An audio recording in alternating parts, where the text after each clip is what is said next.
Okay, in today's video, we're going to be talking about how you can have an efficient and integrate both your creative space and your work/education space.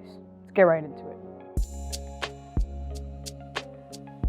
Okay, so this video is going to be split into three different parts. We're going to be talking about the software side of things, where you can download and actually use these softwares to have an efficient total setup. Part number two is going to be more about this hardware side of things. These are going to be stuff that you can buy or just go out that will really help merge the gap between both your creative and your work/education spaces. And number three is going to be a little bit more of an organization tip, which is going to be how do you actually lay out your space. And we're going to be taking into consideration different types of sizes, rooms, and equipment and budgets that people have. Before we do get into this video, however, we would like to say that we do stream every Monday, Thursday, Saturday, and Sunday at twitch.tv/DisSportsYT. The link will be in the description down below. We just did affiliate on that, so thank you so much for everybody who's been hopping into those streams and just coming and chilling with us. Additionally, we would like to also address that we haven't been uploading in a long time.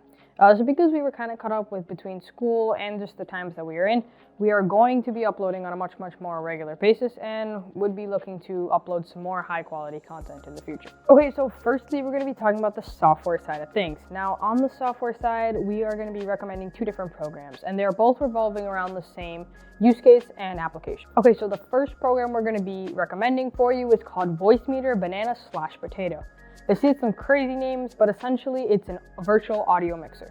Okay, so for those of you who don't really understand what a virtual audio mixer is, it's basically a way that you can wire your inputs and your outputs to each other and map them out in a very simple manner. In more simpler terms, let me just quickly explain to you this application in less than a minute. So in simpler terms, the A is going to be your headset/speaker, the B is going to be your microphone. Here on the left side, I can select my microphones and have them all running and change the volume, change the gain, and change the different color panels and have high-low settings on those square brackets. Additionally, in this middle column, this is where I have all my applications running into the speaker. For example, I will set my general sound setting output to this virtual input, and then now I can tweak each of the different volumes for each of these applications and say whether I want them to be running back into my microphone by selecting B or to my headset by selecting A. Now here I'm just going to go ahead and map the A1 and A2 to my headset and my speaker just so that I can actually route them and I'll actually be able to hear it. Last but not least, over here is the actual internal microphone, so if I do want to go and change the levels of my microphones, that's good too. Basically how it works is if I take an application like Discord, for example, I'll actually select my personal microphone because I don't want there to be an echo, so I'll select my microphone, and then on my output, I'll select one of the virtual inputs that it gives me. But then something for like OBS, for example, I'd actually want to select both my microphone and my output as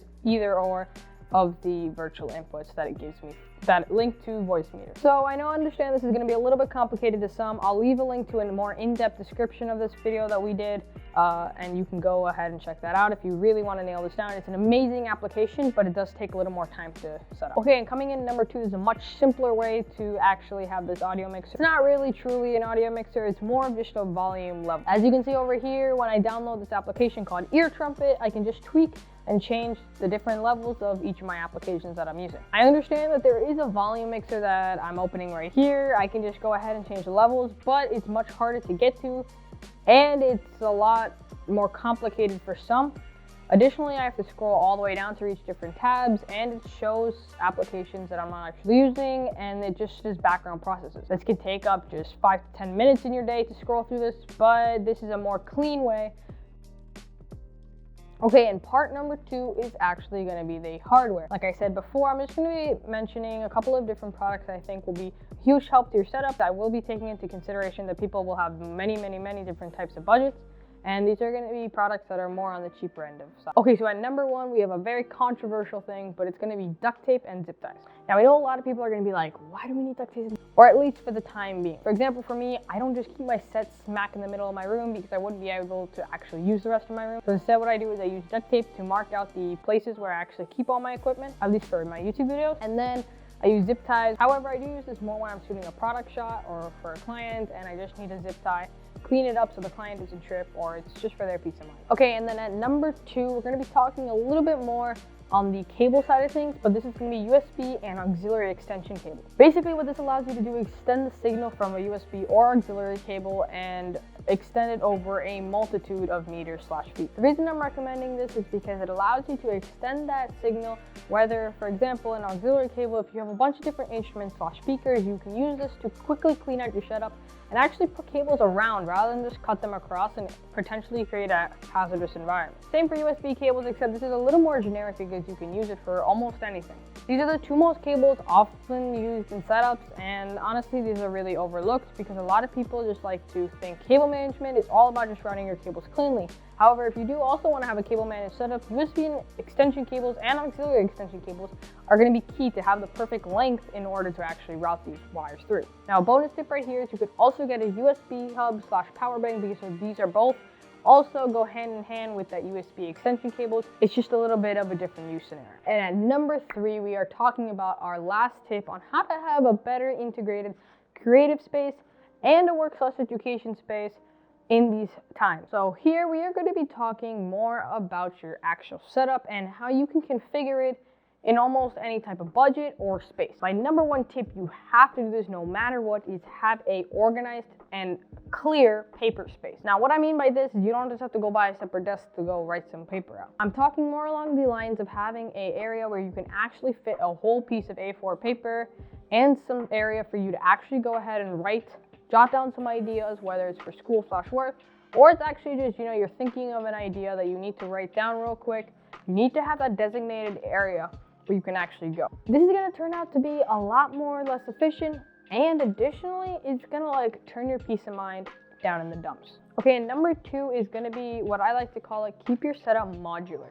Now, I know this is kind of contradicting what I've been saying before, but hear me out. What I mean by this is that you're actually configuring and thinking of your setup so that you could actually move stuff and nothing's permanent.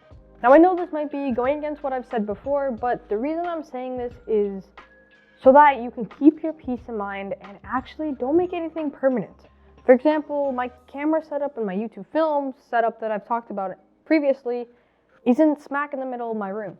I'm not going to keep this here permanently, so there's no point me putting zip ties or taping it or velcroing anything here, because I'm just going to tear it down after I film this video. Now, with that in mind, you do want to actually have a sense of what needs to be semi-permanent. For example, my desk setup here, I'm actually going to take a little more time to actually wire the cable. However, my bottom of my desk had a little bit of a mishap recently. So I know I was all over the place there, but what I'm trying to say is keep in mind what you need to stay permanent and what you need to not stay permanent. Always try to be flexible and be modular so that you can move stuff around and change your setup as you please. This is extremely important, especially that we're talking more about a creative setup as well, because your work and education space is not going to be the same as your creative space. You're going to want to change things.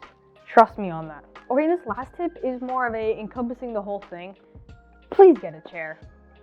I know this is off topic here, but come on, we've been in quarantine for a year now. Just get yourself a better chair. You're putting your back at risk. You're hurting yourself, you're just decreasing your productivity in general. You're still using your kitchen chair. Now, granted, gaming chairs are fine if you like them before, but honestly, spending money to get a good gaming chair is not the way to go. Just get an office chair. I have this one right here. It's $100, not even, 80. It's amazing. I'll leave a link in the description just for people who need a chair, because the amount of people I've seen on a gaming chair, trust me, your workflow goes down. Before we do wrap up this video, however, I do want to say that my setup isn't ideal. I'll leave some links to people's setup who I do want, and you've seen the B-roll of other people's setup that I do like.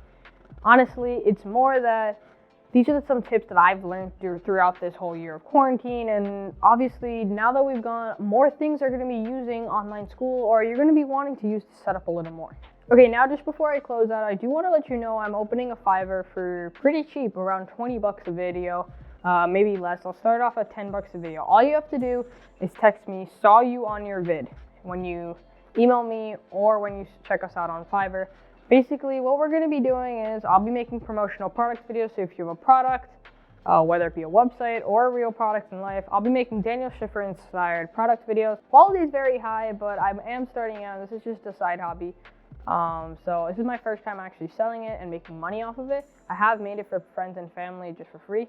I can show you guys some of that at the Fiverr page, and if you want to email me if you're interested. Basically, I'll be giving you a discount for around $10. You just hit me up, it's pretty cheap. I'll leave a link also in the description below, and we're just gonna, have some fun, guys.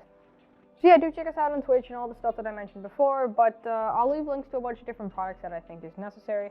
If you have liked this video, however, please do smash the like and subscribe. We'll be uploading a lot more regular content and high quality content. So, until next time, have a good day.